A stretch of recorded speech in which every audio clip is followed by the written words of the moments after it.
Good afternoon, everybody. Welcome back to the Messy Cook 1970. So what we're doing today is an old-fashioned pineapple upside down cake. Some of you may have had this with grandparents, maybe your parents made it. This is a really old recipe. It's kind of like a coffee cake in a sense. So this is a mix of, this is a recipe my mother did. We grew up with, again, like I said, we grew up with a lot of wonderful recipes from her. It calls for one white cake batter mix, so you can buy the box. I'm going to make it today because unfortunately I don't have the box, but usually I do the box of just a white plain cake batter. It's super simple. For a 9x9 pan, this calls for a third of a cup of butter, but I'm going to do a 9x13. This is for Randy's birthday cake request. He's not a big super sweet fan, so he prefers just to have, he loves this cake, so this is one that he's chosen to have. So what we're going to do, I will post the recipe at the very end, excluding the cake, because you can just, like I said, buy a white cake mix and that would be fine.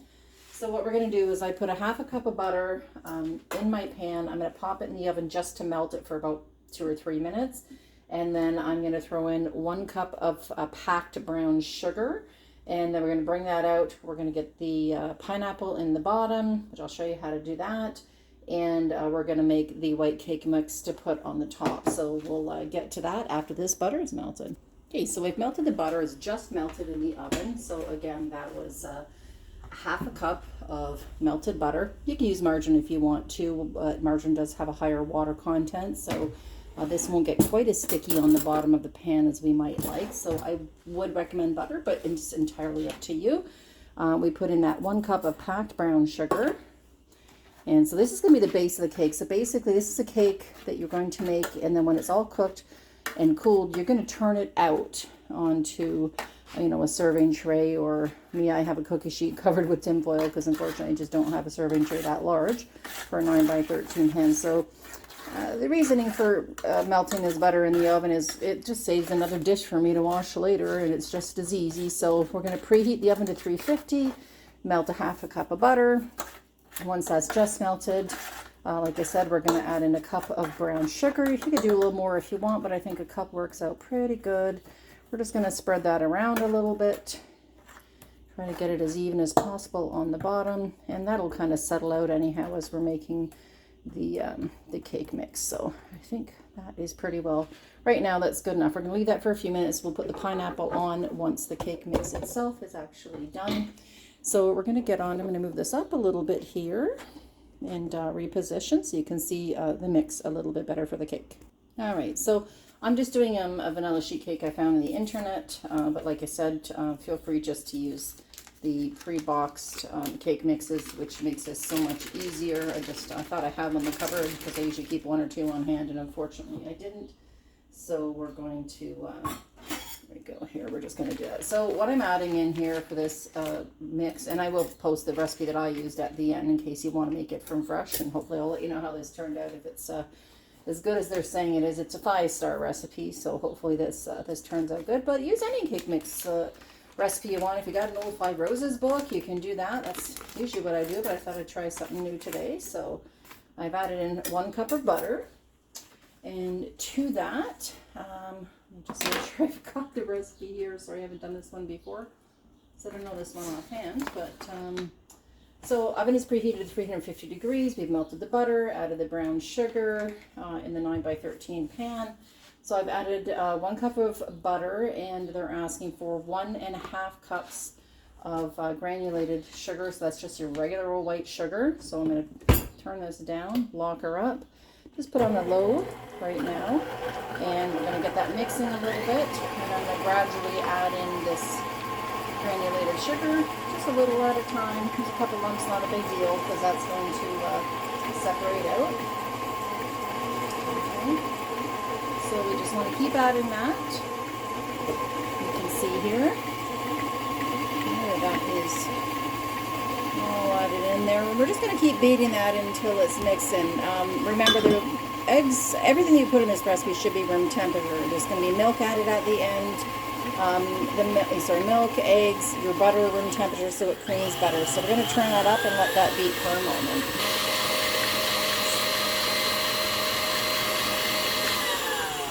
it says whip till light and fluffy, which is I think basically what we have right now. I did scrape it down a couple times just to make sure everything gets incorporated beautifully. So next we're going to add in vanilla, and they're asking for 1 tablespoon of vanilla extract. You can use real vanilla, which I do have, so I'm going to use that. So 1 tablespoon, which seems like a lot, but this is a vanilla cake recipe that we're doing, so we're going to put that to the side. You can use artificial vanilla. Like I said, it's not about using, you know, more expensive ingredients. If you have a little bit cheaper stuff, maybe you're on a budget, use, you know, margarine for your bottom of your cake, and you can use artificial vanilla. So we're going to mix that vanilla in. Go in here. Perfect. And we have 4 eggs, so it's asking to add the eggs in one at a time. So we're going to get those eggs. I'll scrape this side down here and get this vanilla mixed in, and then we'll add our eggs. All right, so I've mixed that in, and I've got 4 large eggs here, which I'm going to do into crack into a bowl. Again, eggs from Faith, so thank you, Faith. Randy will appreciate those in his birthday cake. The reason I crack into a bowl is I want to be sure we don't get any shell with such a pale frosting.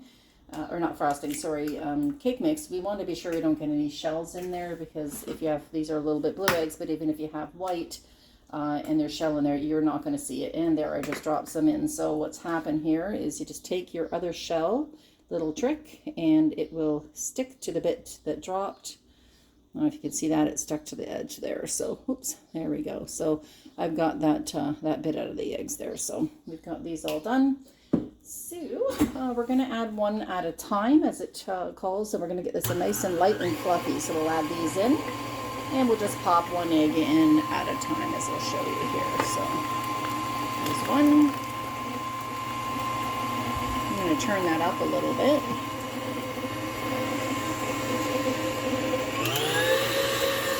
There we go. Let's add another one in.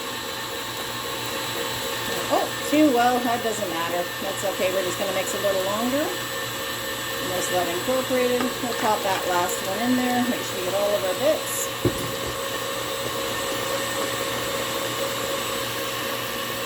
And I'm going to scrape that down. So as you can see, that's a really lovely, lovely, fluffy consistency. So that's all of our wet ingredients. So for our dry ingredients here, we have flour, salt, and some baking powder. So we're going to mix those together, and we're going to put half of those dry ingredients in with this nice wet, and we're going to mix that up as well. Now you can use the cake paddle for your Vitamix if that's what you're using, or a hand mixer is just fine. This is the cake paddle. You can do that as well. I prefer call the whipping hand, whatever you want to call that, the whisk one, as it does give a fluffier texture, and you get a much airier batter, which makes for a nicer cake. So we're going to get these dry ingredients mixed and add some of those in. All right, so this recipe here calls 3/4 of a teaspoon of salt. So I'm going to do 1/2 teaspoon and 1/4 teaspoon. We're just going to sprinkle that over the top of my flour. Probably better if I put this in a bigger bowl, but that's okay. So there's 3/4 of a teaspoon there, and it is calling for 1 tablespoon of baking powder, which I'll just use this for my vanilla. So I'm going to dry this spoon off so it doesn't all stick.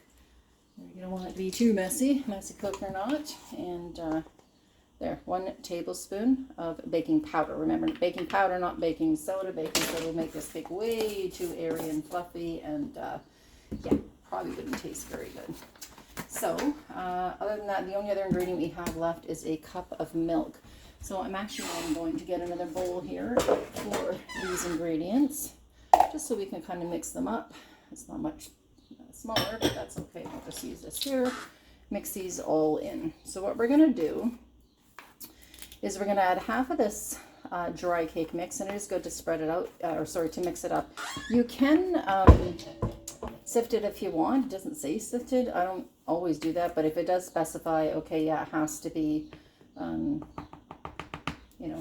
sifted, then I'll do that too. So we're going to add about half of this in. Just going to dump that in. Alrighty, here. Let's see. So half of that in there. Let's see. A little bit more. looks like about half. So we're going to leave that other half aside, and we're going to get this all mixed in for you. Okay, so let's get a good position here. All right, so I'm going to start that off on low so the flour doesn't go everywhere. Just to kind of let everything incorporate. A little bit's going to go out, but you know, we make a mess anyhow. This is part of what cooking's all about. So we're going to mix that up. There we go. Okay.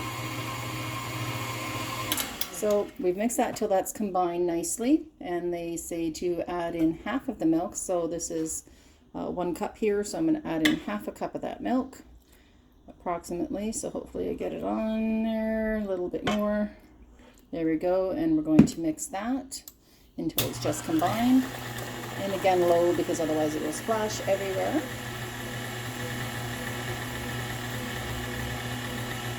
Okay, it looks like that's combined. We're going to turn this off. There we go. And we're going to add in the rest of the dry ingredients. So half and half. We'll just dump that around the edges.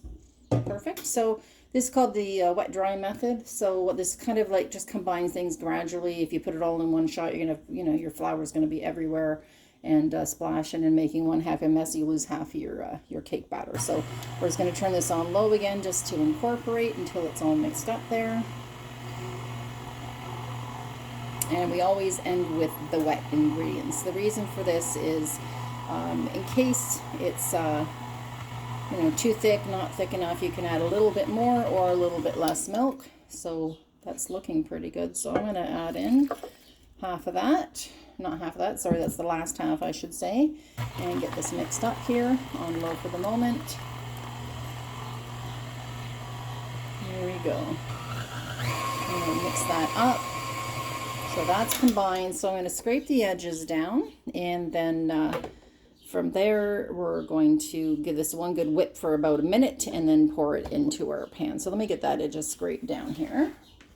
This way we guarantee we get all the ingredients thoroughly mixed. There's no weird lumps or, you know, strange flavors on the bottom. Sometimes the powder or mixes will get right to the bottom there, but doesn't that look lovely? Like, that is a very lovely cake mix. So we're going to get that all whipped up so this will be nice and fluffy, and we'll get to our next steps. I'm going to just scrape that off in there. That's mixed in, and let's give this a whip for a minute and put it on high there.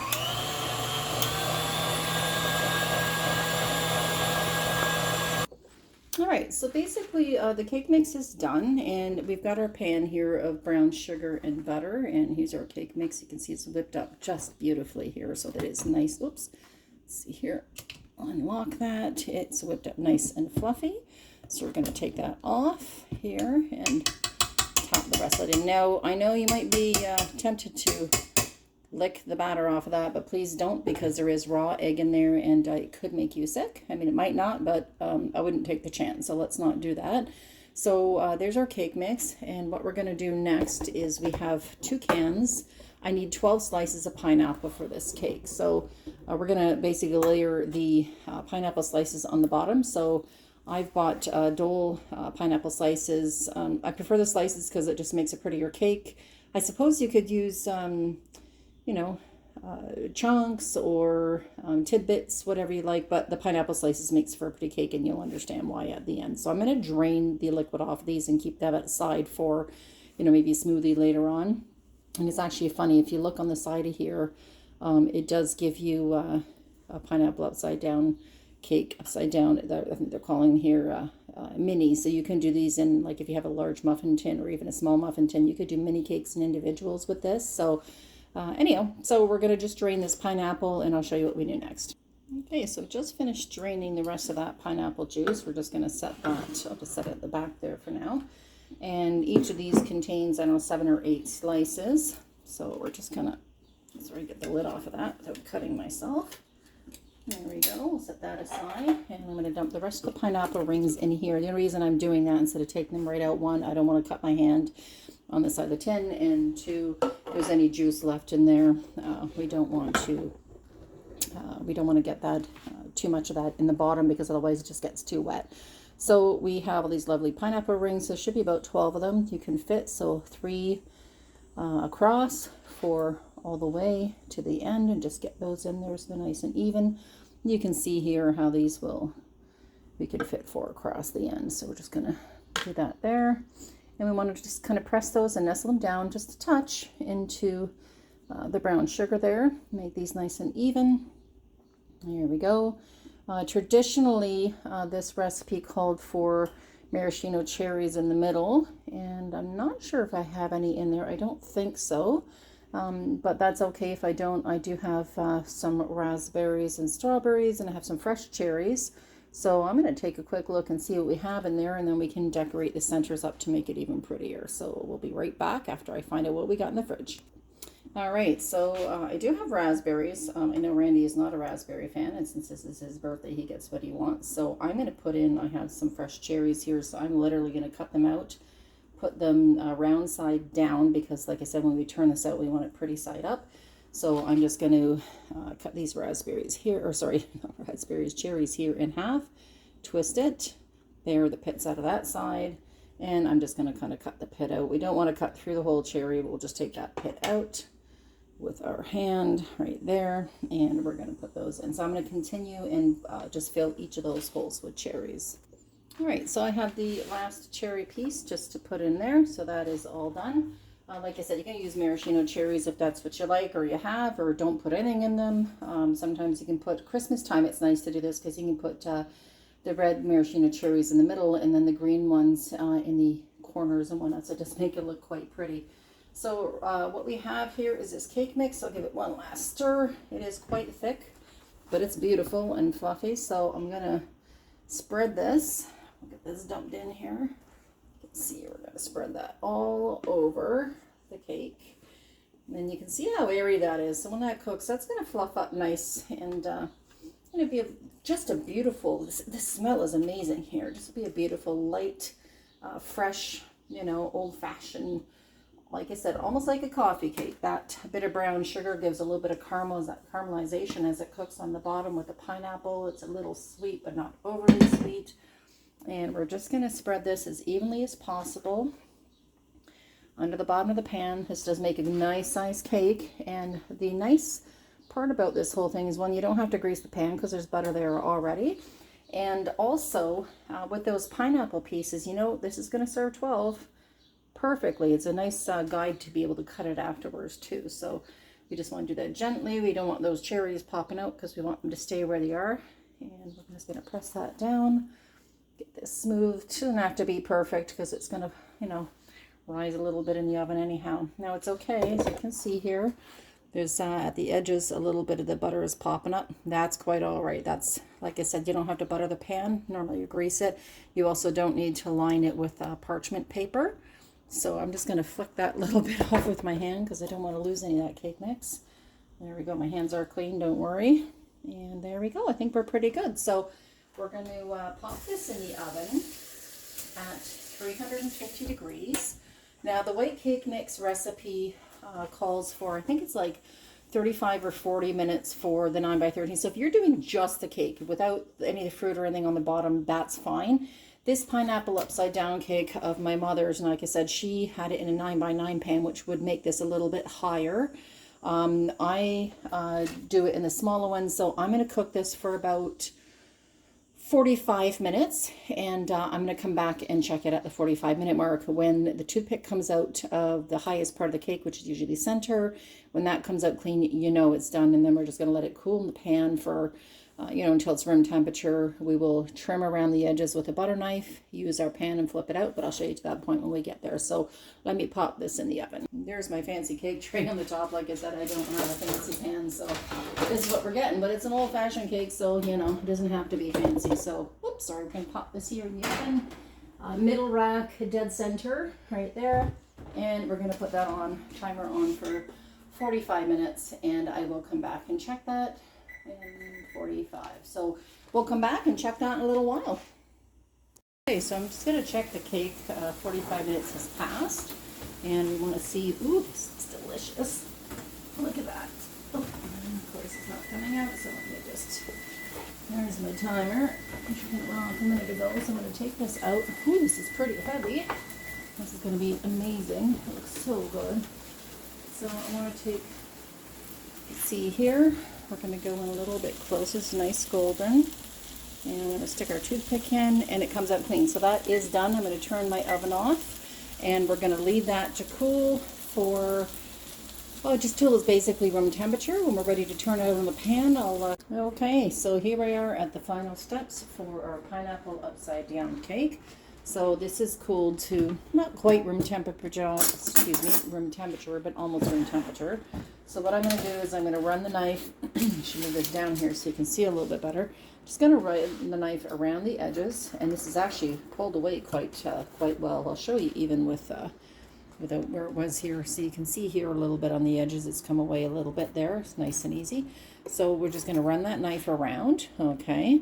And this is why, like I said, we don't really have to grease the pan on the outside. You can see it's moving nicely, so we don't have to grease the pan. With the butter in the bottom with the brown sugar, we really don't need to do that. So just make sure it is thoroughly all the way around. The bottom's is loosened all the way to the bottom.